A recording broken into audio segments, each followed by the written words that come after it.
வீட்டு வாசல்ல நிப்பேம்மா, மணி 10 ராத்திரி, ஆளை காணாது, மறுபடியும் ஃபோன் பண்ணா ஃபோன் எடுக்கவே மாட்டான். நடக்கா இத? அப்போ கடனின் மூலமாக வாக்கு மீறல் என்கின்ற பாவம் நடக்கிறது, பொய் என்கின்ற பாவம் நடக்கிறது. இது ரெண்டும் நடக்கக்கூடாதுன்னா கடன் வாங்கக்கூடாது. எனவே கடன் இல்லாத நிலையை அல்லாஹ்விடத்தில் கேட்கிறேன். கடன் இல்லாத நிலையை பற்றி பேசியிருக்கிறார்கள், எச்சரிக்கை செய்திருக்கிறார்கள், தொலை வைக்க மாட்டேன் என்று சொல்லியிருக்கிறார்கள். அதே நேரத்தில் ஒருவருடைய வளர்ச்சிக்கு கடன் மூலதனம். ஒண்ணுமே இல்லாமல் இருக்கிறார், யாருமே அவரை கவனிப்பதற்கு ஆள் இல்லை, அவர் தப்பும் தவறுமான வழியிலே போய் விழுந்ததற்கு பிறகு ஏங்க இப்படி தப்பு பண்ணீங்கன்னு கேட்டா, இப்ப வந்துட்டீங்களாகும், நான் ஒண்ணும் இல்லாம நிற்கும் பொழுது ஒருத்தர் கேட்கறதுக்கு நாதி இல்லை, ₹1 பைசா தர்றதுக்கு ஆள் இல்லை, எனக்கு ஐடியாலஜி இருக்குது, நல்ல முன்னேற்றமான தொழில் சார்ந்த அறிவு இருக்கிறது, ஞானம் இருக்கிறது, ஆனால் என்னிடத்தில் கையிருப்பு இல்லை, பொருளாதாரம் இல்லை, அதற்காக வேண்டி யாரும் முன்வரவில்லை, இப்ப நான் இதை செஞ்சிட்டேன்னு சொல்லி வந்து நிற்கிறீங்களான்னு கேட்கத்தான் செய்வாங்க.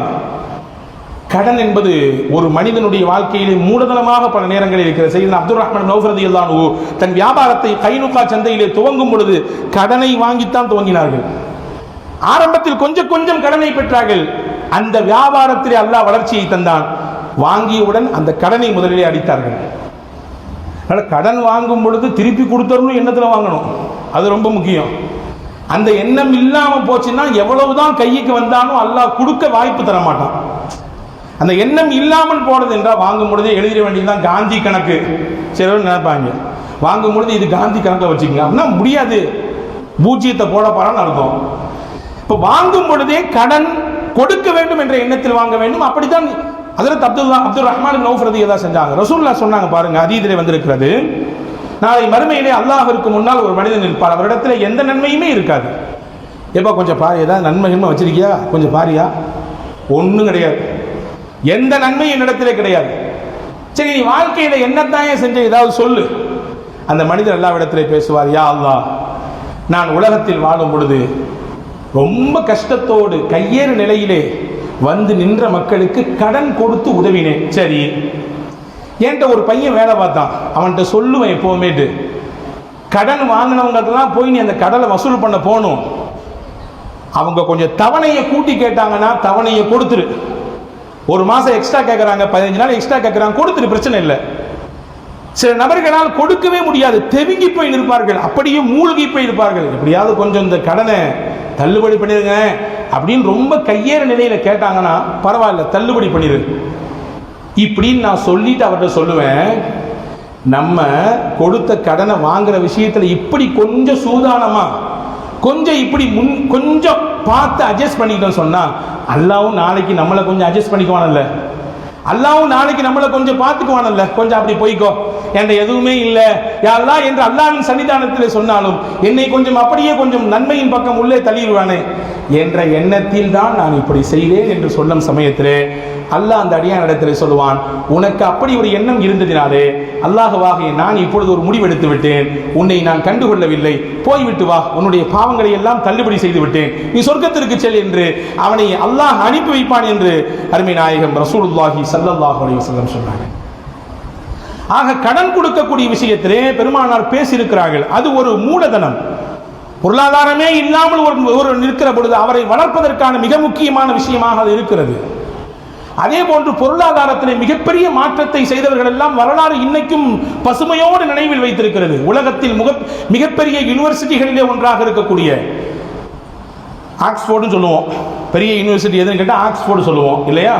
அந்த ஆக்ஸ்போர்டுக்கெல்லாம் மூத்த யூனிவர்சிட்டி பல்கலைக்கழகம் உலகத்திலே ஒன்று உண்டு. ஹிஜ்ரி 3ஆம் நூற்றாண்டினுடைய ஆரம்பத்திலே மொரோக்கா என்கின்ற நகரத்திலே அல்பாஸ் என்ற நகரத்தில் உருவானதுதான். அதுதான் அரபியில் கராவியின் என்று சொல்வார்கள், கேரவான் யூனிவர்சிட்டி. அந்த யூனிவர்சிட்டியை துவங்குவதற்காக வேண்டி 2 பெண்மக்கள், 2 பெண்கள், பெண் சமூகம், தாய்மார்கள் நீங்கள் கவனிக்க வேண்டும். அல்லாஹ் அவர்களுக்கு வழங்கியிருந்த அந்த பொருளாதாரத்தை எப்படி சமூக மாற்றத்திற்கு பயன்படுத்தினார்கள் பாருங்கள். 2 பெண்கள் தங்களுடைய குடும்ப வழியிலே கிடைத்த திரண்ட சொத்தை கொண்டு வந்து ஒரு மிக பிரம்மாண்டமான பள்ளிவாசல் கட்டினார்கள். 22,000 பேர் தொழலாம் அந்த பள்ளிவாசல்ல. அந்த பள்ளிவாசலை கட்டி முடித்துவிட்டு பக்கத்திலேயே ஒரு பிரம்மாண்டமான கல்லூரியை எழுப்பினார்கள். அதுதான் கின்னஸினுடைய ரெக்கார்டு, உலகத்தில் தோன்றிய முதல் பல்கலைக்கழகம் கேரவான் யூனிவர்சிட்டி. நீங்களும் கூட கூகுள் செய்து பாருங்கள். அந்த யூனிவர்சிட்டியிலிருந்து பல்வேறு விதமான அறிஞர்கள் உருவாகினார்கள், பல துறையிலே வல்லுநர்கள் உருவாகினார்கள். இப்னு கல்தூன் போன்ற ஆராய்ச்சியாளர்கள், உலகத்தை பலமுறை சுத்தி வந்தவர்கள், பல்வேறு துறை சார்ந்த, அறிவியல் சார்ந்த, வானவியல் சார்ந்த, ஆராய்ச்சி சார்ந்த, துறை சார்ந்த அறிஞர்களை எல்லாம் அந்த பல்கலைக்கழகம் தான் உருவாக்கி காட்டியது. இன்னைக்கும் உலகத்தில் மிக முக்கியமான பல்கலைக்கழகங்களில் அது ஒன்றாக இருக்கிறது என்று சொன்னால், அந்த இரண்டு பெண்மணிகள் தங்களுக்கு கிடைத்த அந்த பொருளாதாரத்தை சமுதாயத்தினுடைய முன்னேற்றத்திற்காக வேண்டி போட்டார்கள். இன்னைக்கும் பேசப்படுகிறார்கள். நம்ம எல்லாருமே திப்பு சுல்தானை பத்தி தெரிஞ்சிருக்கிறோம். திப்பு சுல்தான் யாருன்னு கேட்டா, இன்னைக்கு ஒரு விதமான பிரச்சாரம் செய்யப்பட்டு கொண்டே இருக்கு. திப்புவுக்கும் சுதந்திரத்துக்கும் எந்த சம்மந்தமே கிடையாது, திப்பு சுல்தானுக்கும் சுதந்திரத்துக்கும் எந்த சம்மந்தமே கிடையாது, அவர் மைசூருடைய மன்னர் அம்பிட்டு தான் அப்படின்னு சொல்லி சில பேர் பேசிட்டு இருக்கிறான். புரிதல் இல்லாத பேச்சு, தெளிவில்லாத பேச்சு என்பதை தாண்டி அவன் செய்த அந்த தியாகங்களை, அந்த வரலாறுகளை மறைத்து விட வேண்டும் என்பதன் மீது உண்டான ஒரு வெறி. அதுதான் திப்பு சுல்தானின் வரலாறு. நமக்கு மிகச்சிறந்த வரலாறு. அவர் ஒரு மாவீரர்.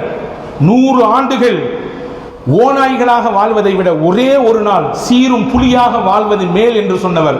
வீரத்தின் விளைநிலம். அந்த ஆங்கிள் மட்டும்தான் திப்பு சுல்தானை பார்ப்போம். அவருக்கு இன்னொரு ஆங்கிள் இருக்கு தெரியுமா?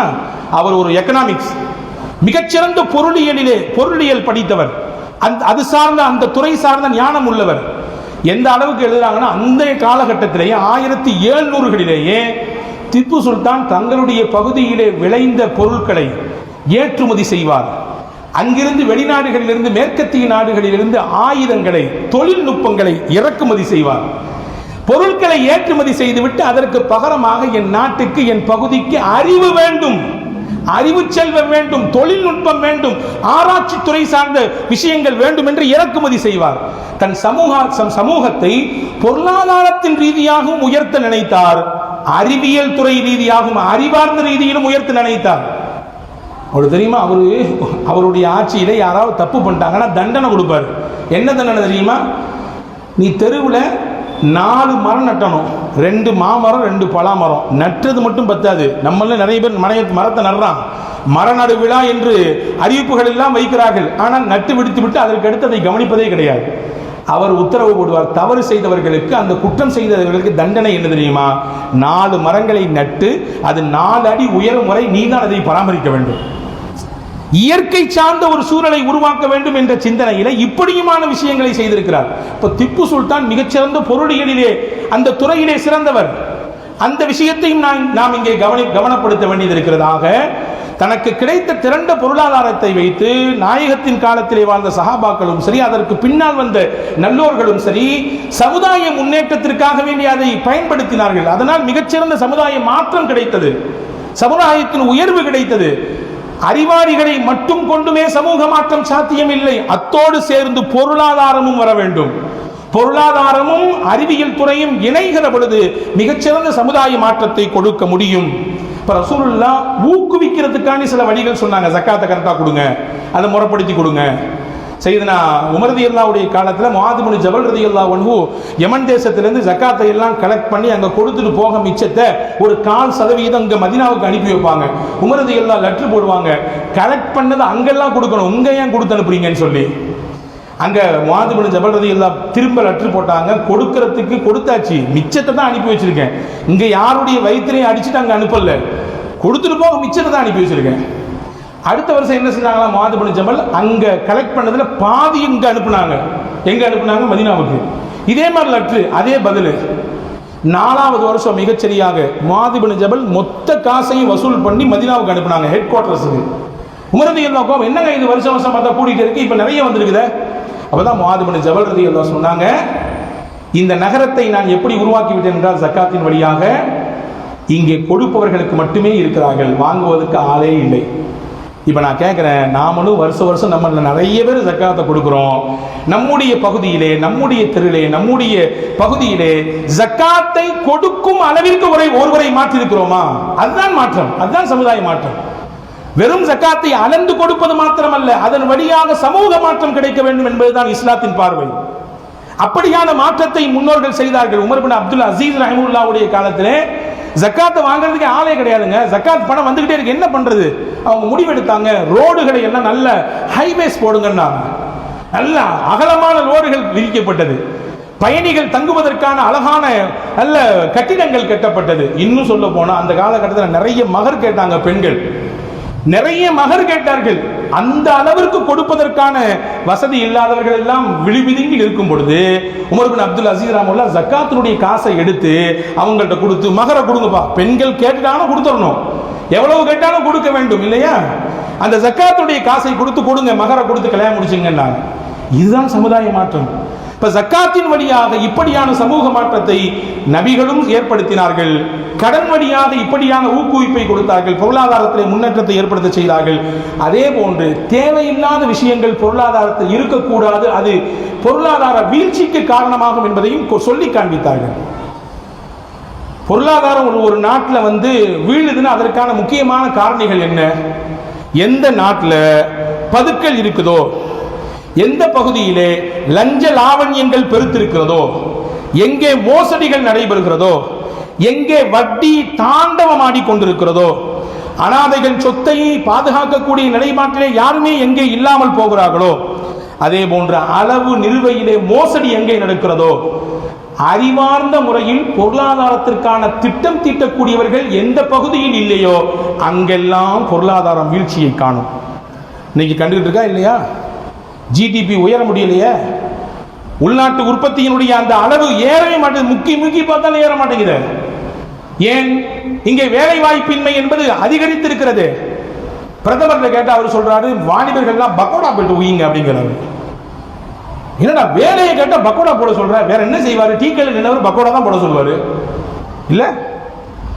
வெங்காயம் விலை ஏறிட்டே போகுது. அந்த சமயத்தில் நிதியமைச்சர் கேட்கப்படுது, இப்படி ஏறுது என்ன பண்றது? அந்த அம்மா சொல்லுது, நாங்கெல்லாம் இதுக்கு தான் வெங்காயம் சாப்பிட்றதே இல்லை. வெங்காயம் போயா இல்ல, வெங்காயம் உள்ள ஏறுதுப்பா, அடிப்படையான விஷயம் இதெல்லாம். இப்படி ஏறிட்டே எவ்வளவு பொறுப்பற்ற தன்மையோடு வருகிற பேச்சு இது. பொறுப்பற்ற பேச்சு என்பது மட்டுமல்ல, சிறந்த திட்டமிடுதல் இல்லாததின் விளைவு. அவர்கள் கையிலே ஆட்சி போனதினாலே ஏற்பட்ட பொருளாதார சிதைவு இதுவெல்லாம். பதுக்கல் இன்னைக்கு எம்புடுகான் நடக்குது. பதுக்கலினால் தான் ஏற்படுகிறது மிகப்பெரிய பொருளாதார வீழ்ச்சி. ரசூலுல்லாஹ் அதை கட் பண்ண சொன்னாங்க, பதுக்கல் கூடாதுன்னு சொன்னாங்க, பதுக்கல் செய்யக்கூடாது என்று சொன்னார்கள். அது மட்டுமல்ல, பெருமானார் ஸல்லல்லாஹு அலைஹி வஸல்லம் அதற்கான எச்சரிக்கையும் கொடுத்தார்கள். அல் ஜாலிபு மர்சூக்குன் வல் முஹ்தரிமு மஹ்ரூமுன். பதுக்கல் செய்பவன் அல்லாஹ்வினால் அருள் வளம் தடுக்கப்பட்டவனாக மாறுகிறான், அல்லாஹ்வின் சாபத்திற்குரியவனாக மாறுகிறான். கிடைத்ததை மக்களுக்கு விற்று அதை காசாக்கக்கூடியவன். நாளைக்கு கொடுத்தா இதனுடைய ரேட்டு கூடும் அப்படின்ற எண்ணம் வந்தாலும் இன்னைக்கு தேவைக்கு கொடுத்துடணும்பா, இது இல்லாட்டி பஞ்சம் ஏற்பட்டு போயிரும்பா என்ற சிந்தனையில கொடுத்துறான் பாத்தீங்களா, அவன்தான் அல்லாஹ்வினால் அருள் வளம் கொடுக்கப்படுவான். நாளைக்கு வித்துக்கலாம், 2 மாசத்துக்கு பின்னாடி பருப்பு விலை ஏறுது, இப்ப 100 ரூபா, 2 மாசம் பின்னாடி வித்தன்னா 150 ரூபா, 1 கிலோக்கு 50 ரூபா கிடைக்கும். அப்படின்னா நம்மகிட்ட எத்தனை டன் இருக்குது, இப்படி யோசித்தான் சொன்னா அதுதான் பொருளாதார வீழ்ச்சி. மக்களுக்கு தேவை அதிகரிக்கும் இல்லையா? ரசூலுல்லாஹ் அதை தடுத்தாங்க. நல்லோர்கள் வாழ்க்கை முழுவதுமாக படிக்கிறான். நான் அப்துர் ரஹ்மான் இப்னு அவ்ஃப் ரலியல்லாஹு பற்றி சொல்லுவேன் என்று சொன்னேன். 3 செய்தி சொன்னார்கள் சையதுனா அப்துர் ரஹ்மான் இப்னு அவ்ஃப் ரலியல்லாஹு. குறுகிய காலத்திலே அல்லாஹ்வினுடைய வளத்தை வியாபாரத்திலே பெருக்கி கொடுத்தான். மிகப்பெரிய மல்டி மில்லியனர்கள் ஒருவராக மாற்றி காட்டினான். ஒரு தடவை சிரியால இருந்து வியாபாரத்தை முடிச்சுட்டு வந்தாங்கன்னா மதீனாக்குள்ள 700 ஒட்டகம் வரும். 4 ஒட்டகம் நம்ம தெருவில் வந்தாலே ஜும்மு ஜும்முன்னு அதிரும். 700 ஒட்டகம் சரக்குகளோடு மதீனாக்குள்ள வந்தா எப்படி இருக்கும்? ஆரவாரமாக இருக்கும். ஒரு நாள் கேட்டாங்க ஆயிஷா அம்மா, என்ன ஒரே சத்தமா இருக்குது? அப்துர் ரஹ்மான் வியாபாரத்தை முடிச்சுட்டு சிரியாலே வந்துட்டு இருக்காரு. அம்பிட்டு பெரிய பெரிய வியாபாரியாக மாறி நின்றார். அவர் வியாபாரத்தை துவங்கியது வெறும் வெண்ணெயை வைத்துத்தான், பாலாடை கட்டிகளை வைத்துத்தான். இன்னைக்கு விவரம் தெரியாத ஆளை நம்ம எப்படி சொல்லுவோம்? ஓடா வெண்ணெய் வெண்ணெய் அப்படிம்போம். அந்த வெண்ணெயை வைத்துத்தான் வியாபாரத்தையே துவங்கினார். அதே அப்துர் ரஹ்மான் ரலியல்லாஹு சொல்றார்கள், 3 காரணம் வியாபாரத்தில் உயர்ந்து வணிகத்தில் மேலோங்கி நிற்க வேண்டும் என்று நினைக்கக்கூடியவர்கள் எல்லாம் இதை நீங்கள் கவனத்தில் கொள்ள வேண்டும். 1, அதிக ப்ராஃபிட் வைக்க மாட்டேன், மார்ஜின் கம்மியா வைப்பேன். அதிக ப்ராஃபிட் வைத்து ஒரு பொருளை விற்பதும் குறைந்த ப்ராஃபிட் வைத்து அதை வேகமாக தள்ளுவது எனக்கு ரொம்ப பிடிக்கும். நம்மால் என்ன நினைக்கிறோம்? சீக்கிரமா போகாட்டியும் பரவாயில்ல, நமக்கு 1 கிடைச்சாலும் நிறைய கிடைக்கும் நினைக்கிறோம். அவர் நினைத்தால் கொஞ்சம் ப்ராஃபிட் இருந்தாலும் பொருள் எல்லாம் வித்து தீர வேண்டும். அதில் அல்லாஹ் பரக்கத் செய்தான். 2வது சொன்னாங்க, நான் பதுக்கல் செய்ய மாட்டேன், எப்பொழுதுமே பொருளை பதுக்க மாட்டேன், கொடுத்து விடுவேன். 3வது சொன்னார்கள், நல்ல பொருளை மட்டும்தான் விற்பனைக்கு கொண்டு வருவேன். உள்ள இருக்கிறது எல்லாம் முடிஞ்சு போன பீஸ், வெளியில இது மாதிரி உண்டா என்றெல்லாம் நான் பேசி இருக்க மாட்டேன். நல்ல பொருளை மட்டும்தான் விற்பனைக்கு கொண்டு வருவேன். அதிலே குறை இருக்கிறது, பிரச்சனை இருக்குதுன்னா அதை நான் கொண்டே வர மாட்டேன். முதல்ல என் ஃபேஸ்க்கே அது வராது. அப்ப பதுக்கல் இல்லாத ஒரு வியாபாரம் தான், ஒரு பொருளாதாரம் தான் முன்னேற்றத்திற்கு மிக முக்கியமான காரணி என்பதை ரசூலுல்லாஹி ஸல்லல்லாஹு அலைஹி வஸல்லம் அடையாளப்படுத்தினார்கள். இரண்டாவது, ஊழலற்ற நிலை இருக்க வேண்டும். பொருளாதார முன்னேற்றம் ஏற்பட வேண்டும் என்றால் ஊழலற்ற நிலை இருக்க வேண்டும். நீங்க எல்லாம் பெருமூச்சு விடுறது எனக்கு தெரியுது அஜரத், இன்னைக்கு காலத்துல இதெல்லாம் சாத்தியமா? ஊழல் இல்லாம முடியுமா? வேடிக்கையா சொல்றது, ஒருத்தர் இங்கேருந்து அமைச்சர் வடக்க போனாராம் நார்த்துக்கு. அங்க ஒரு பெரிய அமைச்சர் பிரம்மாண்டமா வீடு கட்டி கிரக பிரவேசம், வீடு புதுமனை புகு விழா. போனவர் போய் வீட்டை பார்த்து அசந்து போயிட்டா மனுஷன். குஷ்வந்த் சிங் எழுதின கதை இது, அவர் எழுதி வைத்த ஒரு செய்தி இது. அசந்து போய் கேட்டான், எப்படிப்பா இப்படி பெரிய வீடு கட்டின, இவ்வளவு பிரம்மாண்டமா கட்டி வச்சிருக்கியான்னு கேட்டவன் அவன் சொன்னா, வா என் கூட கூட்டு போனான் கையை பிடிச்சி. எங்கயா கூட்டு போற, உனக்கு பதில் வேணுமா வேண்டாமா? ஆமா. வேக வேகமா லிப்டை போட்டு மொட்டை மாடி டெரஸுக்கு போயாச்சு. போய் அங்க போய் நின்று தூரத்துல பிரிட்ஜி தெரியுதா, பாலம் தெரியுதான்னு கேட்டான். அவன் அப்படி பார்த்துட்டு, ஆமா தெரியுது, பாதி பாலம் தான், அந்த மீதி பாலம் தான் ஊடு, வேற என்ன செய்ய, அந்த மீதி பாலம் தான் என் ஊடு. விவரமான ஆளா இருக்கான் இவன் அப்படின்னு சொல்லி நம்மால எல்லாத்தையும் முடிச்சுட்டு இங்க வந்தாரு. இருப்பாரா சும்மா? இவரும் ஒரு வீட்டை கட்டினாரு. கட்டி முடிச்சு இவரும் புதுமனை புகு விழா வைப்பார்ல, அந்த அமைச்சர் அப்படி கூப்பிட்டாரு. அவர் இங்க வந்தாரு. அவரு அசந்து போயிட்டான் மனுஷன். அவன் கேட்டான், எப்படியா இது இப்படி பிரம்மாண்டமா கட்டியிருக்க, விவரம் தெரியணுமா? ஆமா, வா என் கூட லிப்டுக்கு ஏறினா, நம்ம ஃபார்முலாவா இருக்க இது, நம்ம கூட்டு போன மாதிரி கூட்டு போறான, வா கூட, ஏன் பேசுற? தூரத்துல இருந்து மேல டெரஸ்ல போய் நின்று காட்டினா, தூரத்துல பாலம் தெரியுதா? அவன் பார்த்தான், அப்படி ஒன்றும் தெரியலையே, நல்லா பாரியா தெரியும் அப்படின்னா. கண்ணாடியெல்லாம் தொடச்சி கூட போட்டான், பார்த்தான் தெரியல, ஒன்றும் தெரியலப்பா, அங்க வர வேண்டிய பாலம் தான் ஊடா வந்து நிற்கிது அப்படின்னா. அப்ப அவன் நினைச்சான், அம்மா நம்ம ஏதாவது பாதியை போட்டோம் ஆட்ட, இவன் மொத்த பூசணிக்காவும் சோத்துல மறைச்சு வச்சுட்டான். ஊழல் என்பது பெருத்து போய் பெருச்சாணிகளை போன்று புற்றீசனை போன்று பரவி இருக்கிறது. எங்கே திரும்பினாலும் எதிலும் ஊழல், எங்கும் ஊழல், எங்கும் லஞ்சம். முன்பெல்லாம் ஒரு காரியம் நடக்காமல் இருப்பதற்கு லஞ்சம் கொடுத்த நிலை மாறி இன்னைக்கு நமக்கு நடக்கணும் ஒரு செய்தி, அதுக்கும் லஞ்சம் கொடுக்க வேண்டிய ஒரு நிலைக்கு கொண்டு வந்து தள்ளப்பட்டிருக்கிறது நாடு. ரசூலுல்லாஹ் பொருளாதாரத்தில் முன்னேற்றம் அடைய வேண்டும் என்றால் ஒரு ஊரோ ஒரு நகரமோ ஒரு நாடோ அங்கே ஊழல் கரை மறைய வேண்டும். ஊழல் இல்லாத, லஞ்ச லாவண்யங்கள் இல்லாத ஒரு ஆட்சி மலர வேண்டும் என்பதை பெருமானார் ஸல்லல்லாஹு அலைஹி வஸல்லம் விரும்பினார்கள். நிறைய வரலாற்று செய்திகள் இருக்கிறது. ரசூலுல்லாஹ் சபித்தார்கள், லஅனல்லாஹு அர்-ராஷி வல் முர்தஷி, லஞ்சம் கொடுக்கக்கூடியவனையும் அல்லாஹ் சபிக்கிறான், லஞ்சத்தை வாங்கக்கூடியவனையும் அல்லாஹ் சபிக்கிறான் என்று பெருமானார் ஸல்லல்லாஹு அலைஹி வஸல்லம் சொன்னார்கள். இன்னைக்கு எந்த துறையில் தான் ஊழல் இல்லை? விளையாட்டு துறையில் ஊழல், அதே போன்று சுகாதார துறையில் ஊழல், மக்கள் நலன் சார்ந்த விஷயங்களிலே ஊழல், பாதுகாப்பு துறையிலே ஊழல். நமக்கு எல்லாத்துக்கும் தெரிஞ்ச ஒண்ணு, ரஃபேல் விமானத்தினுடைய ஊழல் அப்படியே மூடி பதுங்கியாச்சு. அதனுடைய பேப்பர்ஸ் எல்லாம் எங்கேன்னு கேட்டா தெரியாதுங்கிறான், காணாம போச்சுங்கிறான். ரஃபேலினுடைய ஊழல், பாதுகாப்பு துறையில் அவ்வளவு நிதி ஒதுக்கப்படுகிறது. ஒரு நாட்டினுடைய அதாவது அந்த நாட்டிலே ஒதுக்கப்படக்கூடிய நிதிகளிலேயே மிக முக்கியமாக அதிகபட்சமாக நிதி எதுக்கு ஒதுக்கப்படுதுன்னு சொன்னா, அந்த பட்ஜெட்ல டிஃபென்ஸுக்கு தான், பாதுகாப்பு துறைக்கு தான். அந்த பாதுகாப்பு துறையில் மிகப்பெரிய ஊழல் நடந்திருக்கிறது. நீங்க சொன்ன ஆச்சரியம் உங்களுக்கு தெரியல நினைக்கிறேன், சவப்பட்டி வாங்கக்கூடிய விஷயத்திலே ஊழல் நடந்திருக்கிறது. இப்ப இந்த ஊழல்கள் எல்லாம் இருந்தா எப்படி நாடு பொருளாதாரத்தில் முன்னேற்றம் அடையும்? எனவேதான் ரசூலுல்லாஹ் சொன்னாங்க, ஊழல் இல்லாத ஒரு நிலை தான் பொருளாதாரத்தை உயர்த்தும். இப்ப எப்படி முதன்மையாக பதுக்கல் இருக்கக்கூடாதோ அதே போன்று ஊழல் இல்லாத ஒரு ஆட்சி இருக்க வேண்டும். ஒரு பொருளாதார முன்னேற்றத்திற்கு அது முக்கியமானது. ஏமாற்று மோசடிகள் களையப்பட வேண்டும். பொருளாதாரத்திலே முன்னேற்றம் அடைய வேண்டும் என்றால், பொருளாதாரத்திலே முன்னேற்றம் அடைய வேண்டும் என்றால் ஏமாற்றுதலோ மோசடிகளோ இருக்கக்கூடாது. ஸல்லல்லாஹு அலைஹி வஸல்லம் அவர்கள் கடை வீதி நடந்து போனார்கள்.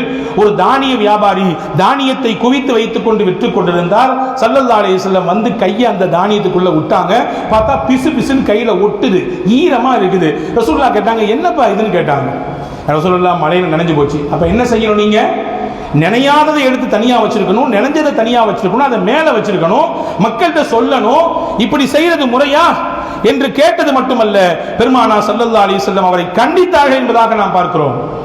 உலகத்தில் வாழ்ந்து மறைகிற பொழுது எல்லோருக்கும் ஒரு எண்ணம் இருக்கும், எல்லோருக்கும் வாழும் பொழுதும் நான் ஒரு நோக்கம் இருக்கும். வாழ்ந்து மறைந்து நாம் மண்ணுக்கடியில் போய்விட்டால் அல்லாஹ்வின் சன்னிதானத்திலே நமக்கு மன்னிப்பு கிடைக்க வேண்டும், நாளை சொர்க்கத்திற்கு செல்ல வேண்டும் என்று செய்தி சொல்லுகிறேன். இந்த பயானின் ஊடாக நீங்கள் இதை ஒரு செய்தியாக உங்கள் வீட்டுக்கு எடுத்து போங்கள். பெருமானார் சொன்னார்கள், 3 காரியம் இருக்கிறது, அதை நீங்கள் சரிவரச் செய்தால் உங்களுக்கு சொர்க்கம் நிச்சயம் என்பதை நீங்கள் உறுதி செய்து கொள்ளுங்கள்.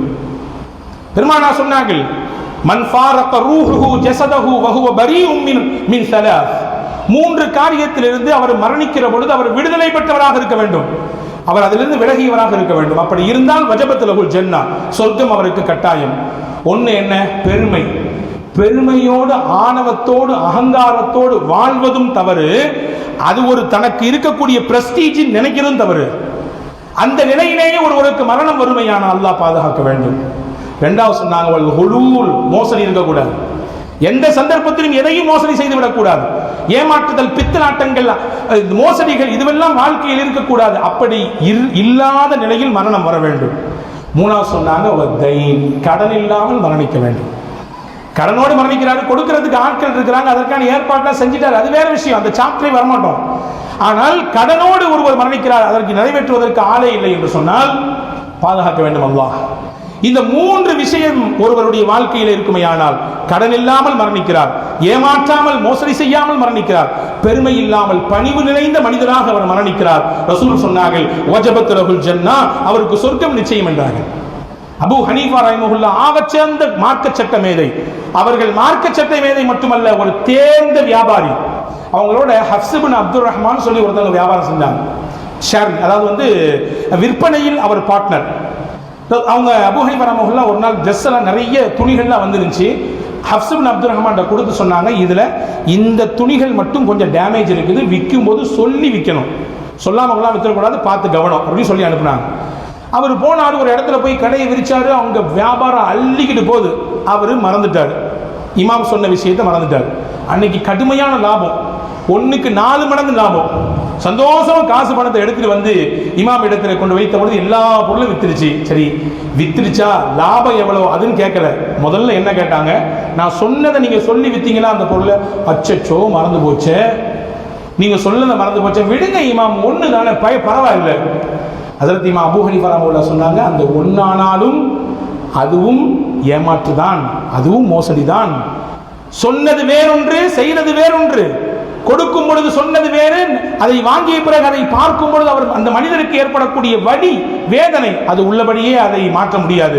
இன்னைக்கு எவ்வளவு வியாபாரம், இவ்வளவு வியாபாரம், கொண்டாங்க காசை, மொத்த காசையும் வாங்கி அன்றைய தினம் எந்த மக்கள் தேவையுள்ளவர்களாக இருந்தார்களோ அந்த ஏழைகளின் மத்தியிலே அதை மொத்தமாக தர்மம் செய்தார்கள் என்று அபூ ஹனீஃபா ரஹ்மத்துல்லாஹி வரலாற்றை பார்க்கிறோம். எனவேதான் நான் இந்த மாதிரியான மார்க்க மேதைகளை, நல்லோர்களை நம்முடைய வாழ்வியல் வழிகாட்டிகளாக ஏற்றிருக்கிறோம். யாருக்கு முடியும், யாருக்கு வரும் இந்த சிந்தனை? இப்ப ஏமாற்று என்பது பொருளாதாரத்தில் நலிவை தரும், முன்னேற்றத்தை தடுக்கும், மோசடி முன்னேற்றத்தை தடுக்கும். அதே போன்று வட்டி மிகப்பெரிய மோசடியை, மிகப்பெரிய வியாபாரத்தின் நஷ்டத்தை கொடுக்கும். அதே போன்று பொருளாதாரத்தில் உச்சத்தை கொடுக்காது. ஏனென்றால் அல்லாஹ் சொல்லுகிறான், அல்லாஹ்வுடன் போரிடுவதற்கு நீங்கள் தயாரா என்று கேட்கிறான். வட்டியில் நிச்சயம் உங்களுக்கு இறங்கு நிலையை தான் அல்லாஹ் கொடுப்பான், ஏற்று நிலை வராது. நிச்சயமாக வட்டி என்பது பார்ப்பதற்கு நிறைய வர்ற மாதிரி தெரியும், ஆனா அதுக்கு அழிவுதான். ரொம்ப அழகான விளக்கத்தை எழுதுகிறார்கள்.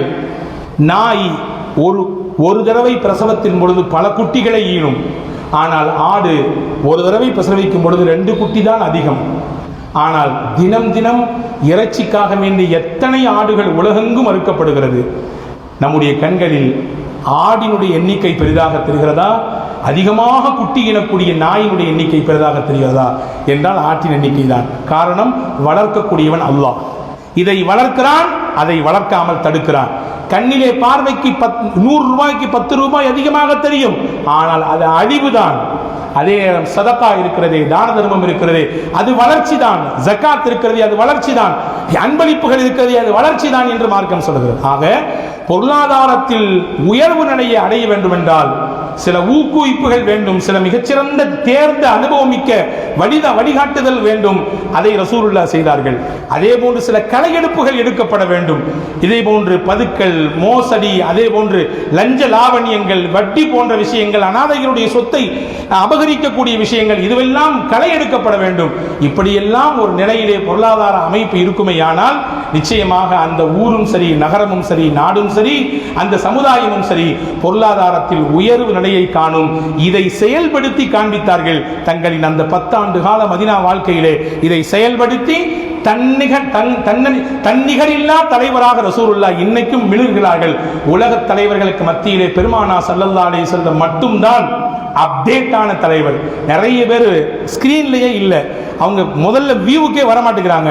ஸல்லல்லாஹு அலைஹி வஸல்லம் தான் இன்று வரை அப்டேட் ஆகி இருக்கிறார்கள். 1500 ஆண்டுகள் கடந்து நாம் ரசூலுல்லாஹ்வை பேசிக் கொண்டிருக்கிறோம் என்றால் அவர்கள் காட்டிய வழிதான் இன்னைக்கும் எல்லா நாடுகளுக்கும், ஊர்களுக்கும், பகுதிகளுக்கும் தேவைப்படுகிறது என்றால் அந்த உத்தம தூதர் முஹம்மது ஸல்லல்லாஹு அலைஹி வஸல்லமை வாழ்வியல் வழிகாட்டியாக பெற்ற நாம் உள்ளபடியே பாக்கியத்திற்குரியவர்கள்.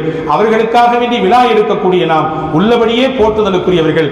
அவர்களுக்காக வேண்டி நேரம் கொடுத்து இவ்வளவு நேரம் அசையாமல் உட்கார்ந்து நாம் கேட்கிறோம் என்றால் உள்ளபடியே அருளுக்கும் அல்லாஹ்வின் பேரன்புக்கும் சொந்தக்காரர்கள் நாம். எல்லாம் வல்ல அல்லாஹ் வாழும் காலம் வரை அந்த உத்தம நபியை நேசித்து அவர்கள் காட்டிய வழியை நினைத்திருக்கக்கூடிய நசீபை தருவானாக. அறிவிலும் பொருளாதாரத்திலும் உயர்ந்த சமூகமாக, முன்னேற்றம் பெற்ற சமூகமாக அல்லாஹ் நம்மை மாற்றுவானாக. பலமிக்க சமூகமாக அல்லாஹ் நம்மை மாற்றுவானாக. வாழும் காலம் வரை ஈமானோடு வாழ்ந்து ஈமானோடு மரணிக்கின்ற நசீபை தந்து நாளை மறுமையிலும் பெருமானாரோடு சுவனபதியிலே ஒன்றிணையக்கூடிய நல்ல நசீபை உங்களுக்கும் எனக்கும் எல்லா மக்களுக்கும் அல்லாஹ் வழங்கி அருள் புரிவானாக. வாஹிர் தாவா அல்ஹம்துலில்லாஹி ரப்பில் ஆலமீன். வஸ்ஸலாமு அலைக்கும் வரஹ்மத்துல்லாஹி வபரகாத்துஹு.